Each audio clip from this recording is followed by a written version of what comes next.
Tell me about that. Plant abuse.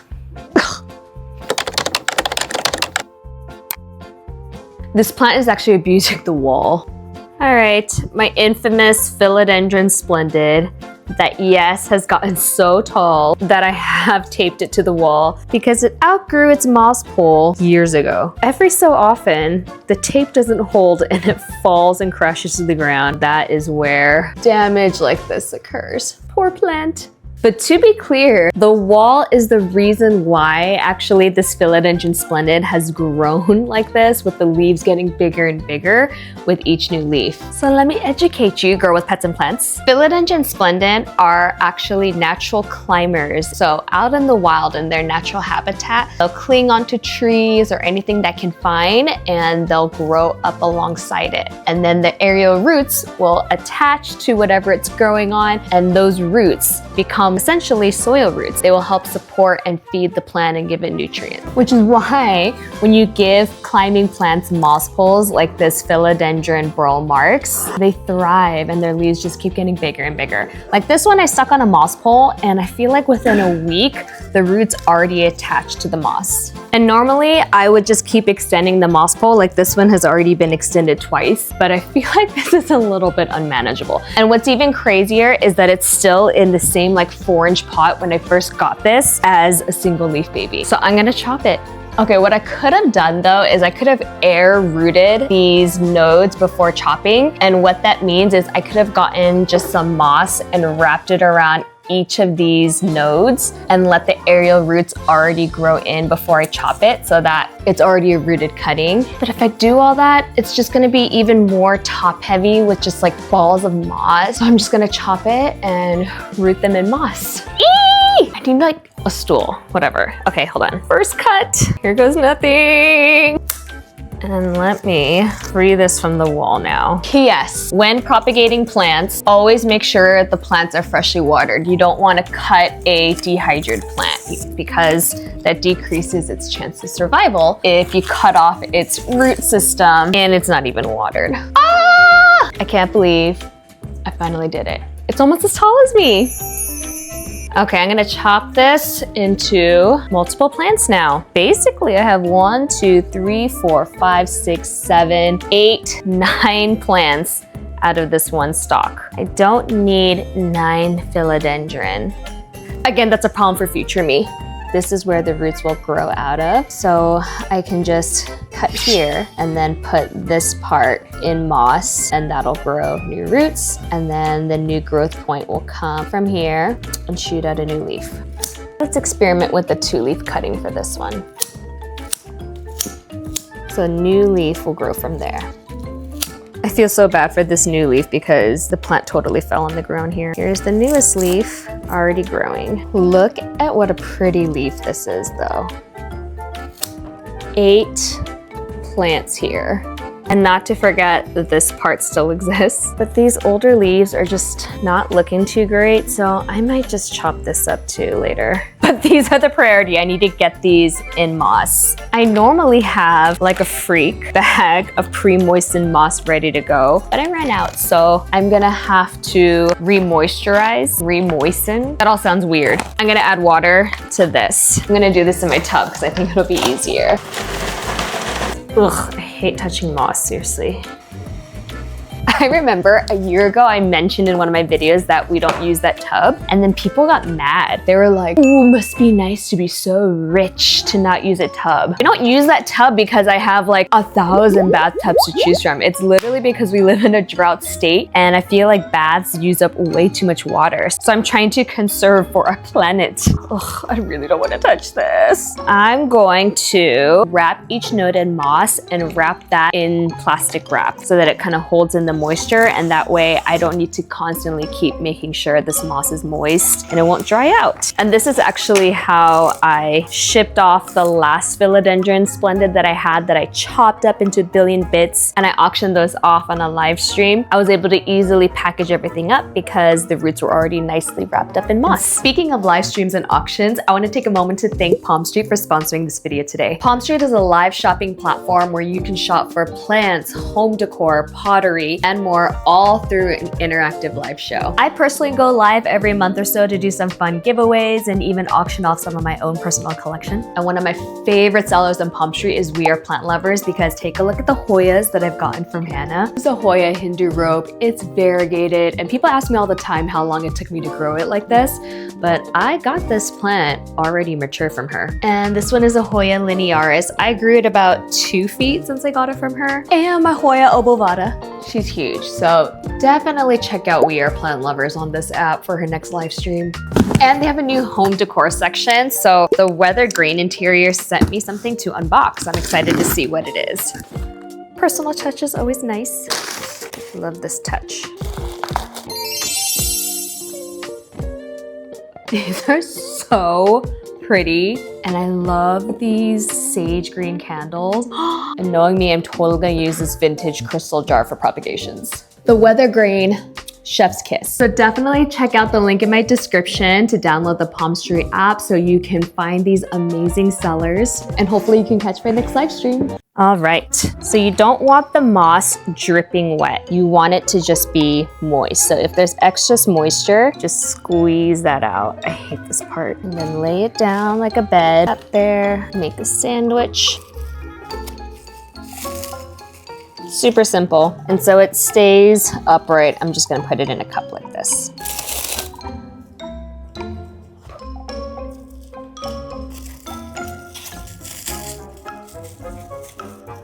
So that has space to grow while this pops out roots.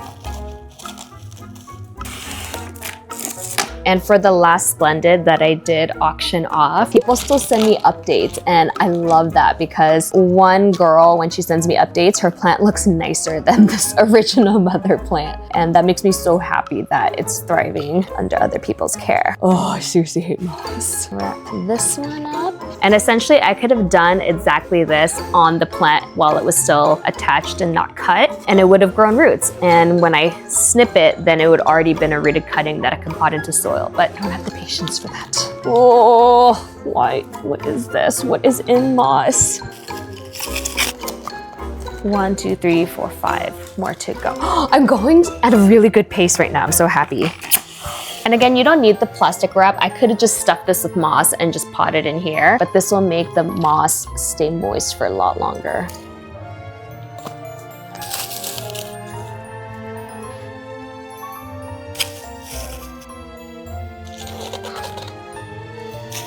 Do I want 9+ Philodendron Splendids? No. Do I have a plan for these? Also no. I see if any of my friends want this. And these are actually super, super easy to grow and maintain. But if you do give it a moss pole, you just need to keep up on the watering and extending the pole periodically. So I need to do that for the rest of my plants that are also on moss poles. I will be extending some. I want to sterilize my hands after handling this. This is just a bag of moss soup. Ugh. I washed my hands like 10 times and it still smells mossy. Ugh. Anyway, here's how they look. I put some of them in just bigger pot containers because they kept tipping over.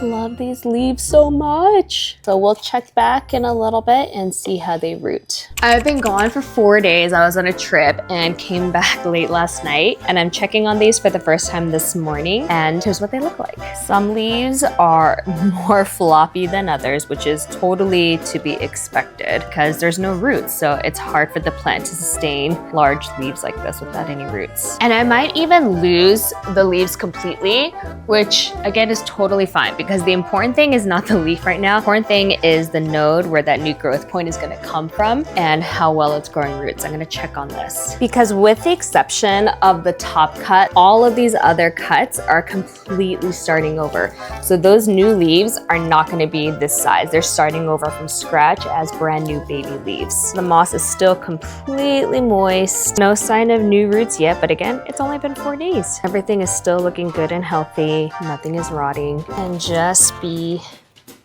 patient. But I want to show an example because this Monstera Albo I chopped from a moss pole, rooted it in moss, and it popped out its first leaf. It's a half moon. But this whole process took literally 2 months for this to happen. So just need to be patient with these 9. This one though, I do need to do something about it. This cutie is a Philodendron Sodiroi, and it has definitely outgrown its moss pole too. The leaves have gotten quite big.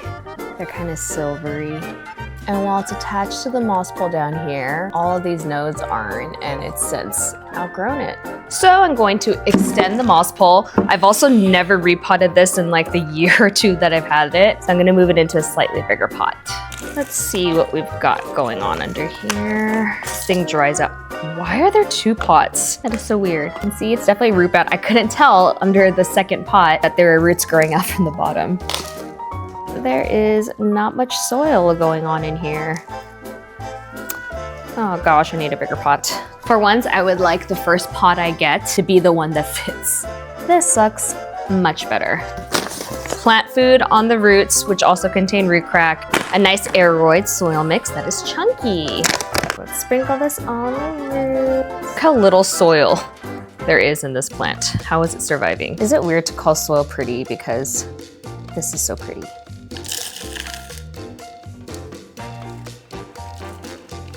Here's the thing when repotting with chunky mixes, it can create a lot of air pockets. So even though the pot looks full, there's actually lots of air pockets where there is no soil. So I like to take a spoon and really just shove it down in there to make sure there are no air pockets and that soil is evenly distributed all the way around the pot.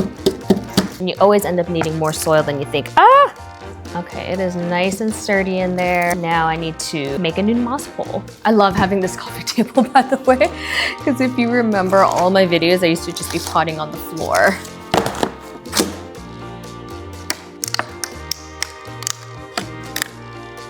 I'm using Grow Thickly grow poles. Gray is the founder and originator of the OG clear moss pole. And this one's a little bit different style from the one that I have on there because this one snaps and opens from the front. So if I ever need to take the plant off the pole, it's super easy.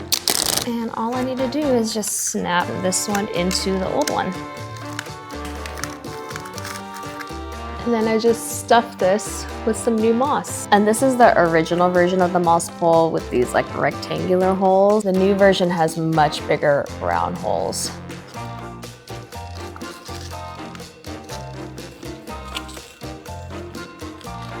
And you can see here that these nodes are not touching this moss, so there's no way those aerial roots are going to grow and root. So I like to use plastic wrap to attach the plant to the pole like this. And then once it roots, then I can remove the plastic wrap. And now all the nodes are touching that moist moss. Now, when it comes to watering plants with moss poles, you always want to keep the moss moist. The soil, I let it dry out between waterings. If I know that the moss is dry, I'll use this like drippy drip thing, and I'll just let it saturate all the way down to the soil level. And if the soil doesn't need watering, then that's where I stop. Okay, this is so ghetto, but I taped the bottle to the wall temporarily because this bottle is a little bit too heavy for this little plant. I just turn this little spout here, and it'll slowly drip feed the moss. And the reason why you want to drip feed moss is because if moss gets dry, it becomes hydrophobic. So if you flood it with water, water will just spew out of every hole. So you want to slowly saturate the moss over time. Oh my goodness, this Scindapsus is such a mess. This used to be climbing until I stopped extending the pole. So it's climbing, climbing, climbing, and then now it's just trailing. The one vine just stopped being variegated completely. It's just spit out lime green leaves. When these ones popped out really pretty variegated leaves. I'm just gonna start over on this one. I'm gonna chop it up, reroot it, and maybe have it be a trailing plant instead. Actually, for the vine that is not spitting out any variegation, I'm gonna chop it completely.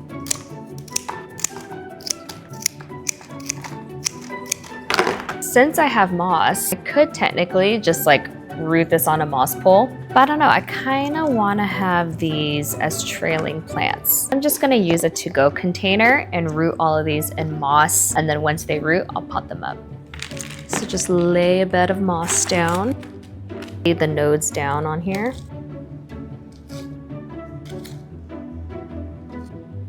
Ideally, I'd be able to pop the lid on this to hold in the humidity, but I can't because of all these leaves sticking out. I'm gonna stick this into my greenhouse.